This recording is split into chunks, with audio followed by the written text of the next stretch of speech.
बेवाओं की कहानी छोड़ो जवानों, मैं तुमसे एक बात पूछूं, क्या तुम खाने से पहले जिन माँ बाप को अलग तुमने कर दिया उनसे पूछते हो अब्बा खाया कि नहीं? जब तुम कसाई की दुकान से जाकर के अपनी मनपसंद का गोश्त लाते हो तो कभी ये ख्याल आया मेरे बाप को क्या पसंद है? बूढ़े माँ बाप जिन्होंने तुम्हें बचपन से लेकर के जवान किया, और कभी तुमने गोश्त बनाया तो बोटी जाके उनके आगे रख दी जिसे काटने के लिए दांतों की जरूरत होती है और वो उनके मुंह में नहीं है। या उनका पेट भराना चाहते हो या उन्हें तड़पाना चाहते हो।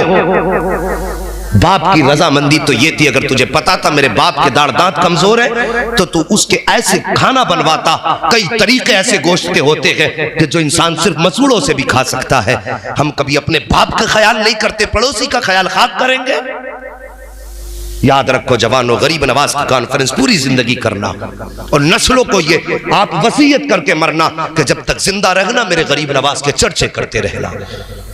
लेकिन उससे ज्यादा भी अहम और जरूरी बात यह है कि ये महफिलों में आना भी तभी कामयाब है जब हमारे घर में बैठा हुआ बूढ़ा माँ बाप हमसे राजी है। ये तो मैं पहले बता रहा हूं, जेब में मिसवाक लगाना, सर पे साफा बांध करके जुब्बा कुब्बा पहन के मस्जिद में जाके बैठ गए, एतकाफ में बैठे, एतकाफ में आके बैठ गया, देखा नहीं कि मां दर्द में घर तड़प रही है। हाँ, एतकाफ भी रब को वही प्यारे होते हैं जो माँ बाप की खिदमत के बाद किए जाते हैं। बेशक बेशक। वो जवानों रोजी के लिए मारे मारे फिरते हैं, बिजनेस में बरकत नहीं है, कारोबार में बरकत नहीं है। बरकत ना होने की वजह सिर्फ ये, कहीं ना कहीं हमने माँ बाप का दिल तोड़ा है। हाँ, अगर हम ये समझते हम अपनी तदबीर से कमाते हैं, अपनी मेहनत से कमाते, तो सोच गलत है। बरकत उसी के लिए घर में होती है जो खाने से पहले माँ बाप को खिलाया करता है। जरा सी 2 रुपये की कमाई हुई, बीवी ने कहा सुनो जी, अगर अभी से सब लुटाते रहोगे बच्चों के लिए क्या करोगे? समझ में आ गई बैल के एकदम। 2 ही बातें एकदम बैल के दिमाग में उतर गई कि सही कहा कि हर महीने 5000 भी बचेंगे तो 12 पंजे 60। गणित पढ़ा रही है जिसे खुद नहीं पता कि 60 लिखे कैसे जाते हैं। हाँ, वो पढ़ा रही है बैठ के 12 पंजे 60 का 1 साल के 60,000, 2 साल के 1,20,000, 4 साल के। अरे यार मैथ तो आता है ना। कितने? 2,40,000 उंगलियों पे गिना दिए। इसकी समझ में आ गया ओ नादान, तेरी बीवी ने तुझे इतना पढ़ा दिया कि अगर घर वालों पे लुटाओगे बच्चों के गुजारे कैसे होंगे। जब बीवियां ये कहा करें तो उसके सामने मुस्तफ़ा का फरमान खोल के रख दिया करो। आओ मेरे नबी की तारीख उठा करके देखो, अभी आपने ऐलान नबुव्वत नहीं फरमाया है, मक्के के बाजार में सरकार जा रहे हैं, आपने देखा एक जवान अपने बाप का गिरेबान पकड़ के लाया है और उसको गालियां बक रहा है। मेरे सरकार ने बूढ़े बाप पे जुल्म होते देखा, गए जाके जवान की कलाई पकड़ी, बूढ़े का गिरेबान छुटाया और छुटाने के बाद फरमाया कौन है ये, तेरा क्या लगता है? उसने कहा ये मेरा बाप है। आप फरमाते तू इसे क्यों मार रहा है? जैसे उसने इतना सुना ना, कहने लगा आप कौन है? आप फरमाते बता तो सही से क्यों मार रहा है? उसने कहा कि मैं क्यों बताऊं, इसी से पूछो। जैसी मेरे नबी ने बूढ़े की तरफ तवज्जो की है, खुदा की कसम अभी जबान नहीं खुली थी कि आंखें बूढ़े की बरसनी शुरू हो जाती है। और हर जवाब से पहले बूढ़े ने कहा था मेहरबान बता तो सही, आज तक मक्के में कोई ऐसा नहीं आया जिसने किसी पिटने वाले का गिरेबान छुड़ाया हो। आज तक कोई ऐसा नहीं आया जिसने मजलूम की आकर के मदद की हो। बता तो सही तू कहां का रहने वाला है, तेरा नाम क्या है और बता तेरा रिश्ता किस खानदान से है। मेरे नबी फरमाते बाबा मेरा नाम न पूछ, बस इतना बता तेरा कसूर क्या है, ये तुझे क्यों मार रहा है? बूढ़े ने कहा था आने वाले, बात यह है कि जब तक मेरे पास पैसा रहा ये मेरी कमाई खाता रहा और जब कमाई खत्म हो गई है तो अब मुझसे कहता कि मैं इसके ऊपर बोझ बन गया हूं। मेरा खांसना इसे जहर लगता है, मेरा बोलना इसे जहर लगता है और ये मुझे इसलिए बाजार में लेकर के आया है ताकि गुलामों की लाइन में खड़ा करके बेचे और उसका पैसा जाकर के ये इस्तेमाल करे। मेरे नबी ने इतना सुना है, जवान के सीने पे घूंसा मारा और इरशाद फरमाया नादान अगर अमीर बनना चाहता है तो इसे बाजार में न भेज, अमीर बनने का मैं तुझे तार रास्ता बताता हूं। उसने कहा कौन सा रास्ता? आका फरमाते हैं जा बूढ़े बाप को घर लेके चला जा, इसकी रातों दिन खिदमत किया कर, याद तक जब सारी दुनिया सो जाएगी और तू खर्राटे की नींद भर के सोएगा तो दुनिया से गाफिल होगा। रात के अंधारे में जब इस बूढ़े बाप के हाथ उठेंगे और इसकी धीमे धीमे पलकें खुलेगी और बहकती जबान हिलेगी, इसके कांपते होठ खुलेंगे और ये हाथ उठा के कहेगा, या अल्लाह मेरे बेटे ने मेरी खिदमत का इंतजाम किया है, तो इसके नस्ल की रोजी का इंतजाम फरमा दे। आका फरमाते हैं, तू इसको बेच करके अमीर बनना चाहता है, अमीर ऐसे बना जाता है। जब ये दुआ करेगा इसके हाथ उठेंगे तो हाथ नीचे बाद में आएगी। खुदा की रहमतें तेरे दरवाजे पे पहले आ जाए। बेशक सुभान अल्लाह सुभान अल्लाह। वाह वाह वाह। अगर अमीर बनना चाहते हो और कौम की बेटियों, कौम की शहजादियों, तुम्हारे भी माँ बाप हैं, तुम भी किसी की बेटी हो, यहां आकर के किसी बेटे को बाप के खिलाफ खड़ा मत करना। तुम अपने घर में तो चाहती हो कि हमारा भाई हमारे माँ बाप का फर्माबरदार रहे और हमारा शोहर हमारा फर्माबरदार रहे। सब पे हुकूमत ना चलाया करो, बीवी हो बीवी बन के रहो। रह गई बात रिस्क की तो मुस्तफा के करम पे छोड़ दो, आका के करम पे छोड़ दो। फिर तुम इतनी तदबीर से नहीं कमा सकते हो जितने मुस्तफा के करम से तुम्हें मिल जाएगा। यही तो झगड़ा है ना कि माँ बाप को खिलाएंगे, कुछ कह दिया करते हैं क्या तुम्हें पालूं या अपने बच्चों को पालूं, तुम्हें देखूं या अपने बच्चों को देखूं। नादान, कभी माँ बाप के नाम पे लुटा के तो देख। एक बात मुझे याद आ रही है, वो बात बता के मैं बात खत्म कर लूं। एक बात याद आ रही, 3 दोस्त थे, बकरियां चराया करते थे। उनमें एक दोस्त ऐसा था जिसकी जिंदगी का मामूल था कि जब शाम को बकरियां लेकर के जाता, पहले उनका दूध दूह करके अपने माँ बाप को पिलाता, उसके बाद अपने बच्चों को पिलाया करता था। एक दिन हुआ क्या, वो आने में उसको ताखीर हो गई जंगल से। वो आया देर से और आकर के उसने बकरियां दुई। बच्चे भी भूख से तड़पते रहे, बीवी भी बैठी रही दूध के इंतजार में। जब आया ना, उसने दूध निकाला बकरियों का, लेकर के प्याला माँ बाप के पास गया। सो चुके थे, जब सो गए ये सारी रात प्याला लेकर के खड़ा रहा। बहुत मुश्किल होता है सागिब, बच्चे बाप के कदमों में लिपट के रोते रहे, अब्बा भूख लगी है, अब्बा भूख लगी है, अब्बा भूख लगी है। इसने कहा जब तक माँ बाप को नहीं खिलाऊंगा उस वक्त तक तुम्हें नहीं खिला सकता हूँ, पहले हक इस पे मेरे माँ बाप का है। यार सवेरा हो गया, फजर का वक्त हो गया, सुबह तक बच्चे रोते रोते बाप के कदमों में गिर के सो गए, लेकिन ये माँ बाप के इंतजार में खड़ा रहा। उठाने को इसने बेअदबी समझा है। आज साहिब हम बिस्तर पे लेटे रहते हैं, दरवाजे पे कोई आए तो कहते हैं अब्बा देखियो कौन आया है दरवाजे पे। तू इतना बड़ा नवाब हो गया, अपने बाप को हुक्म देके कहता दरवाजे पे जाके देखो, तेरे पैरों में मेहंदी लगी है, तू उठ नहीं सकता है। तेरी ये औकात हो गई कि तू बाप से कहता दरवाजे पे जाके देख। अरे नादान, हक तो ये था कि अगर बाप दरवाजे पे भी खड़ा था, तू बिस्तर पे लेटा था, अगर कोई दरवाजे पे आया था खुद दौड़ के जाता, अपने बाप से जाकर के उसकी खबर देता, और तू बाप से कहता दरवाजे पे देखो कौन आया है। अल्लाह अकबर, इनकी कहानी सुनो। बच्चे रात भर रोते रहे, इसने दूध नहीं पिलाया है। जब फजर के वक्त उठते हैं माँ बाप, उसके बाद इसने दूध पिलाया है, उसके बाद फिर बच्चों को दूध पिलाया है। ऐसे दिन गुजरते गए। एक वक्त ऐसा आया कि गर्मी की शिद्दत थी और ये बकरियां चरा रहा था।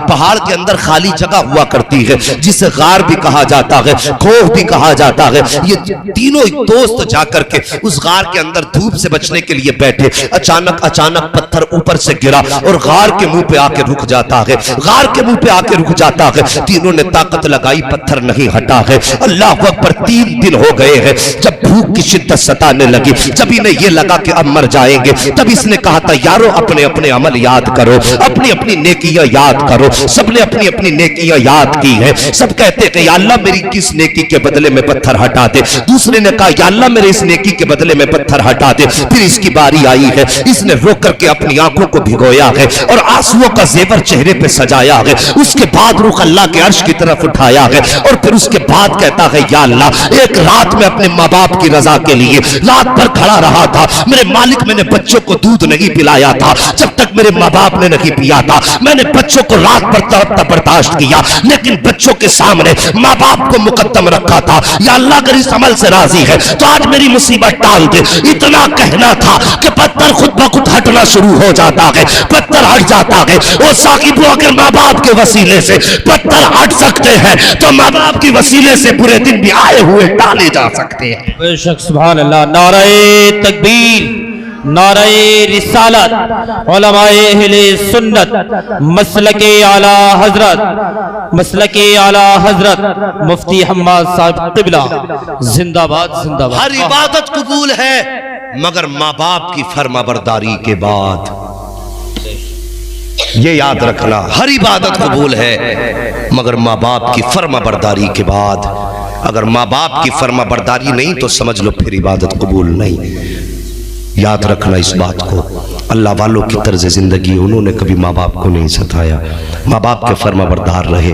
और उनकी माएँ तहज्जुद में उठ उठ के बेटों के लिए दुआ करती थी, तो कभी बेटा ख्वाजा कुतुबुद्दीन बख्तियार काकी बन जाता था, कभी बायजीद बुस्तामी बन जाता है, कभी गरीब नवाज बन जाता है। जब माँ तहज्जुद में दूध पिलाती है वजू करके, तो खुदा की कसम फिर बेटा बाबा फरीद बन जाया करता है। ऐसे ये जो कमाल है ना, सब माँ के दूध के कमाल हुआ करते हैं। अल्लाह अकबर साहिबो, मैं माओं से भी गुजारिश करूंगा, अपने बच्चों को गाने गा करके दूध न पिलाया करो, मुस्तफ़ा की नाते सुना के दूध पिलाया करो। जिन बच्चों की परवरिश गाने सुना के की जाती है फिर वो शैतान बना करते हैं, और जिन बच्चों की परवरिश नात सुना के की जाती है फिर वो मुस्तफ़ा के सना खान बना करते हैं। सुभान अल्लाह। सना खान का मतलब ये नहीं कि वो मिंबर पे खड़ा हो नात पढ़े तभी नात खा है, हाँ माइक पढ़े जुब्बा पहने कुब्बा पहने तभी नात खा है। यार हर वो बंदा नात खा है अगर खेत में पानी चल रहा है, जबान पे मुस्तफ़ा की नात के तराने हैं, वो भी नात खा है। काम कर रहा है लेकिन जबान कह रही है सरवर कहूँ के मालिक हो, मौला कहूँ तुझे, बागे खलील का गुले ज़ेबा कहूँ तुझे, तेरे तो वस्फ़ ऐबे तनाही से है बरी, हैरान हूँ मेरे शाह मैं क्या क्या कहूँ तुझे। और जिंदगी इसी अंदाज में गुजारते चले जाओ, जब जिंदगी खुदा की कसम नात पे मुकम्मल होगी और जब कब्र में पहुंचोगे फरिश्ते इशारा करके कहेंगे बता तो सही इनके बारे में क्या कहता था। और जब लफ्ज़ इन कहेंगे सामने मुस्तफ़ा का जलवा होगा तो फिर सोचने की जरूरत नहीं पड़ेगी, बल्कि बेसाख्ता जबान कहेगी इन्हें जाना इन्हें माना न रखा गैर से काम, लिल्लाहिल हम्द में दुनिया से मुसलमान गया। सुभान अल्लाह सुभान अल्लाह, वाह वाह वाह सुभान अल्लाह। आदतें डाल लो। किसी ने कहा था नात खानी मौत भी हमसे छुड़ा सकती है, कब्र में भी मुस्तफ़ा के गीत गाते जाएंगे। साहिबो वक्त बहुत हो चुका है, मेरा गरीब नवाज है, उनकी चौखट से आज तक कोई खाली नहीं गया है। अल्लाह अकबर, वो जिस पे नजर करम डाल देते हैं वक्त का सुल्तान बना देते हैं। मेरे गरीब नवाज को मुस्तफ़ा ने कुतुब बताया था, हमने तुम्हें कुतुबियत की डिग्री दे दी, और कुतुबियत की डिग्री विलायत में सबसे बड़ी डिग्री होती है। सिर्फ कुतुब जो है वली नहीं होता, बल्कि उसकी चौखट पे कितने वली बनाए जाते हैं। आज तक गरीब नवाज की चौखट से कोई हिसाब नहीं, कितने वली बना के निकाले गए होंगे, कितने गौस बना के निकाले गए होंगे, उसका कोई हिसाब नहीं है। और फिर वो ठहरे मेरे मुस्तफ़ा के शहजादे, वहां तो ये भी नहीं देखा जाता है कि पापी आया है कि नमाजी आया है, अच्छा आया है कि बुरा आया है। उनकी चौखट का तो मामला है कि बंदा व मोहताज व गनी एक हुए, तेरे दरबार में पहुंचे तो सभी एक हुए। जब उनके दरबार में पहुंचते हैं तो फिर कहानी ये होती है कि एक ही सफ में खड़े हो गए महमूद वयाज, ना कोई बंदा रहा ना कोई बंदा नवाज। और जब देने पे आते हैं खुदा की कसम हाथ जिस समत उठा गनी कर दिया, मुझे पहले समाहत पे लाखों सलाम। ये उनकी सखावतें हैं और उनकी शान। बस आखिरी बात कह दूं, तेरी नस्ल पाक में है बच्चा बच्चा नूर का, तू है ऐने नूर तेरा सब घराना नूर का। अला इन्ना औलिया अल्लाह ला खौफुन अलैहिम वला हुम यहज़नून, अल्लाह के वलियों को ना कोई खौफ है ना कोई रंज है। ये बात याद रखना, कुरान ने वार्निंग के साथ की है। क्यों नहीं है उन्हें खौफ? इसलिए कि उनकी रजा रब की रजा में है और रब की रजा फिर उनकी रजा में है। फिर बात वही आके ठहर जाती है कि खुदी को कर बुलंद इतना कि हर तकदीर से पहले खुदा बंदे से खुद पूछे बता तेरी रजा क्या है। बस भाइयों, वलियों से प्यार करो, माँ बाप की इज्जत करो। करेंगे इज्जत माँ बाप की? और जो यहाँ नहीं आए हैं ना, उन्हें पकड़ पकड़ के समझाना। भाई सुल्तानी साहब कलाम पढ़ रहे थे, कहा होगा ना हाथ उठाओ जितने लोग माँ बाप से प्यार करते हैं। मेरे हिसाब में ना मत उठाओ भाई, शर्मिंदा हो जाओगे। मैं हाथ नहीं उठवा रहा हूँ, मैं उठवाता भी नहीं हूँ, ये काम भी नहीं करता हूँ। महफिल में बैठ के झूठ नहीं होना चाहिए, क्योंकि मैं अगली बात जो कहने लगा बड़ा कड़वा सच है। कभी हाथ उठवा लो कि कितने लोग, सारे उठा देंगे। और मैं पूछूं ईमानदारी से बताना, कितने लोग माँ बाप से इजाजत लेके आए हैं? तो गिनती के चंद हाथ उठेंगे। ये है वफादारी हमारी और ये है ज़बान और अमल हमारे। वफा का मतलब ये, जवानों बच्चों, हालात दौर बड़े नाजुक हैं। जब निकला करो ना, माँ का सर पे हाथ रखवा के निकला करो, इसलिए कि मुसीबतें चारों तरफ से मुसलमानों को घेरे हुए हैं। फरमाया गया माँ बाप की दुआएं औलाद के हक में नबी की दुआ की बराबरी का दर्जा रखती है। घर से निकला करो, नसीब वाले हैं वो जिनके सर पे माँ बाप का साया है, वरना माँ बाप के जाने के बाद रोने के सिवा कुछ नहीं रहता। और रोना भी बेफायदा रहता। रोना वो अच्छा होता है जिसमें कोई आंसू पोंछने वाला हो। और माँ बाप के बाद तो फिर कोई आंसू पोंछने वाला भी नहीं होता। लोग आंसुओं का मजाक उड़ाया करते हैं। साहिब वो माँ बाप है, इनकी कदर कर लो। घर से निकला करो, सर पे माँ बाप का हाथ रखवा के निकला करो। खुदा की कसम, नबी के फरमान की रोशनी में हमारा अकीदा ये है, जब माँ बाप की दुआ लेकर निकलोगे तो जब तक दरवाजे पर वापस नहीं आ जाओगे उस वक्त तक मौत भी तुम्हारा कुछ नहीं बिगाड़ सकती है। हाँ याद रखिए, तुम्हें वक्त से पहले घर लाया जाएगा। मौत के वक्त से पहले पहले अल्लाह तुम्हें घर का दरवाजा दिखाएगा। माँ बाप से दुआएं लेकर के निकलो और उनकी दुआएं हमेशा दामन में रखा करो, कभी इनसे बिगाड़ा ना करो। अमीर बनना चाहते हो, छोटा सा अमल है जो कमा के लाओ, माँ की गोद में डाल दो। माँ ये सब तेरे लिए है। यार उन्हें खाना कितना है, 1-1.5 रोटी बुढ़ापे की खुराक है। वो गोद में तेरी दौलत देखेंगी, हाथ उठा के कहेंगी या अल्लाह मेरे बेटे की रिस्क में बरकत अता फरमा। तू उसको खुश करेगा, अल्लाह तेरी 7 पुश्तों को खुश फरमा देगा। ये राज है अमीर बनने के। बच्चों हुए अगलात उनको माफ फरमाए रब्बे कायनात। जिंदगी ने दिया साथ तो फिर होगी मुलाकात। चमन रहा तो फूल खिलेंगे, जिंदगी रही तो फिर मिलेंगे। मुसाफिर हैं हम भी, मुसाफिर हो तुम भी, किसी मोड़ पर फिर मुलाकात होगी। फकीरान आए सदा कर चले, सदा खुश रहो ये दुआ कर चले। सारे लोग कलमा शरीफ पढ़ लीजिए, ला इलाहा इल्लल्लाहु मुहम्मदुर रसूलुल्लाह व मा अलैना इल्लल बलाग। अस्तगफिरुल्लाह रब्बी मिन कुल्लि ज़ंबिन व अतूबु इलैहि। अस्सलामु अलैकुम।